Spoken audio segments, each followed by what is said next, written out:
Artificial intelligence is easily one of the most prevalent themes in all of science fiction. The idea that a machine could exhibit the same level of intelligence and sentience as a human being has captivated writers and audiences alike for decades. From an ominous computer system in 2001, A Space Odyssey. Open the pod bay doors, Hal. I'm sorry, Dave. I'm afraid I can't do that. To superhuman androids in Westworld. Turn the other cheek.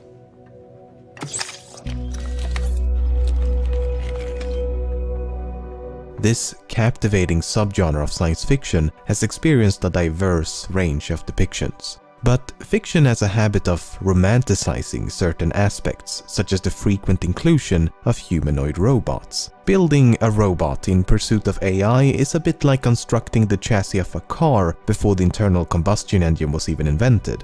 But I guess anthropomorphism is just an easier solution than expecting audiences to get emotionally attached to a few lines of code. Unless you're Joaquin Phoenix, of course, but that dude can do anything.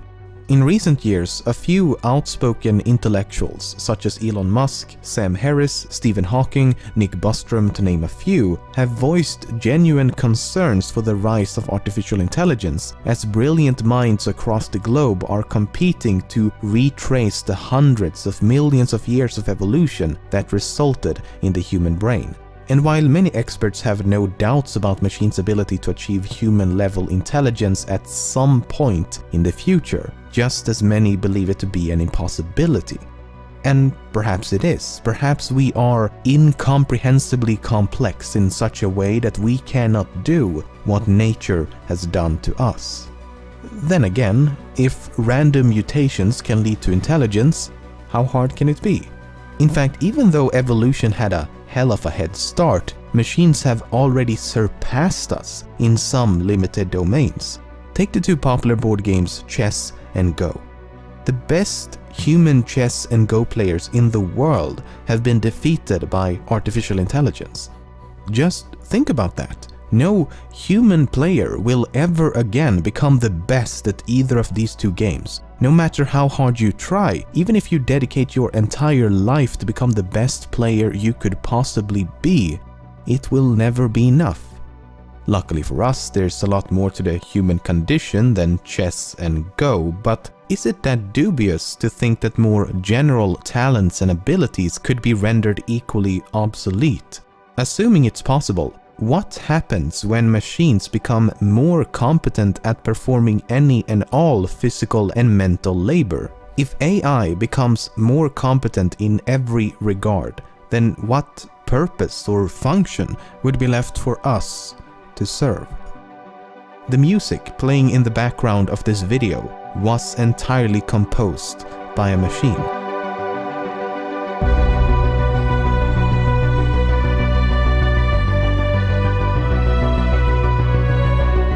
Here's another example.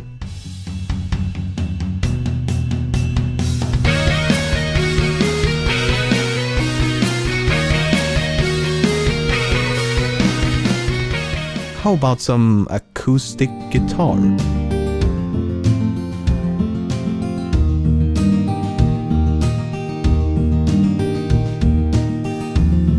Or some drum and bass?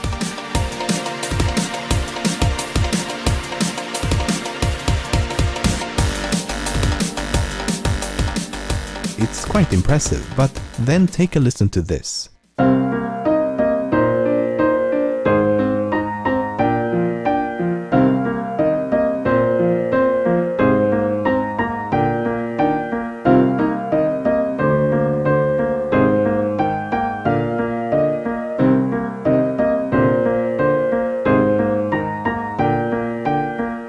This short and simple composition may sound rather unimpressive in comparison, but then consider this. This sound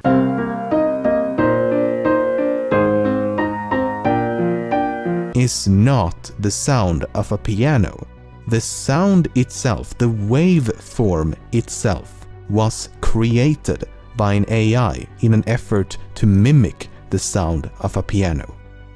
Machines have also begun tackling the human language by writing poems. When I in dreams behold thy fairest shade, whose shade in dreams doth wake the sleeping morn, the daytime shadow of my love betrayed lends hideous night to dreaming's faded form. You know who would love this nonsensical mess of words that is inexplicably a real language? That's correct, the Danes. So poems may not be the best example, but news articles is a better one. Machine-written content has become so commonplace and so good that you've likely read a few automated articles without even realizing it. If you pause the video, see if you can discern which of these two paragraphs were written by an AI. The answer will be in the description. Now this is one of my favorites. Many of you have likely played around with text-to-speech engines. You input some text and then a voice will read it aloud. Many of you have likely played around with text-to-speech engines. You input some text and then a voice will read it aloud.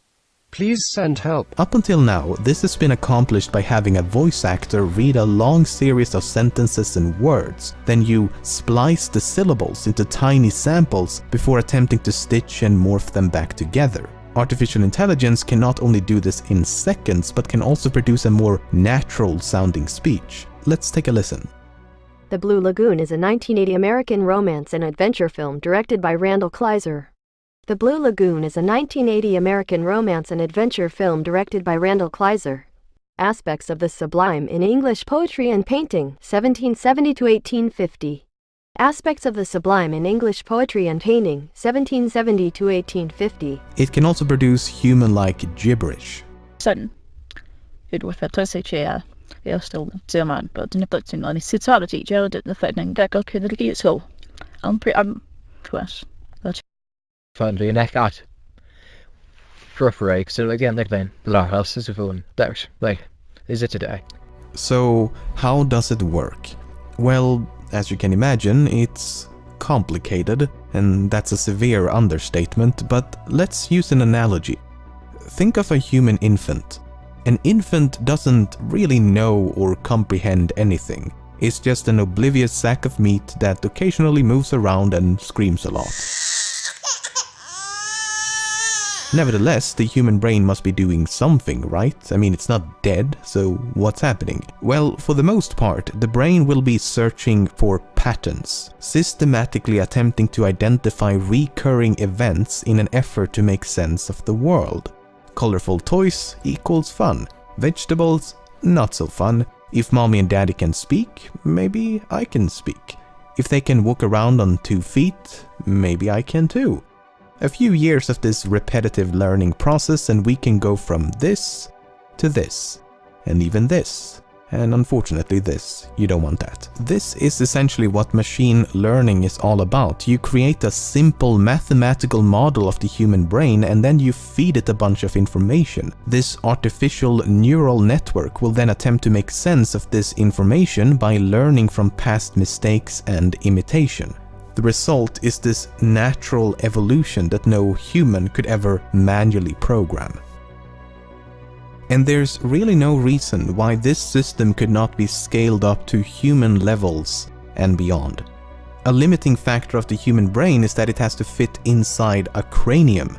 An artificial brain could be the size of a building or larger still. An AI could also operate at the speed of light as well as improve upon itself. In essence, it could teach itself how to learn new things, and in doing so would eliminate the need for a human at the controls. I don't know about you, but the fact that this is even theoretically possible makes me a bit worried for the future.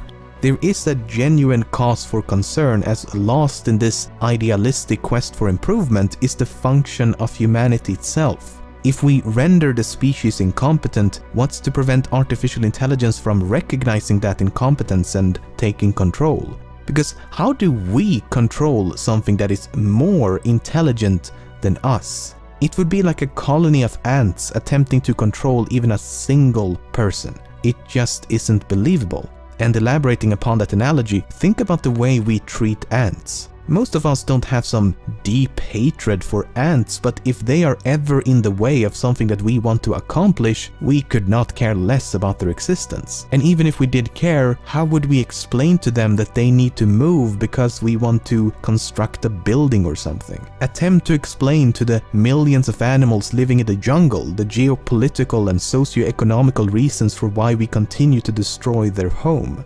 It's impossible. They simply lack the intelligence to understand. And that is what so many are concerned about, that we would lack the intelligence to keep up. So this concern for AI has nothing to do with malevolence, it's simply a fear of losing control. Then there's the issue of sentience and cognition, which are entirely different beasts altogether, but if we assume that super intelligence is possible, how long until that happens? It may be sooner than you think, as most estimations seem to land in between 3 to 6 decades.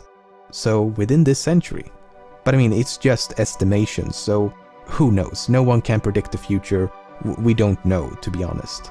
I seriously hope they're wrong though, because it'd be so much more convenient if we could just leave this impending doom of humanity to our children and just reap the benefits in the meantime.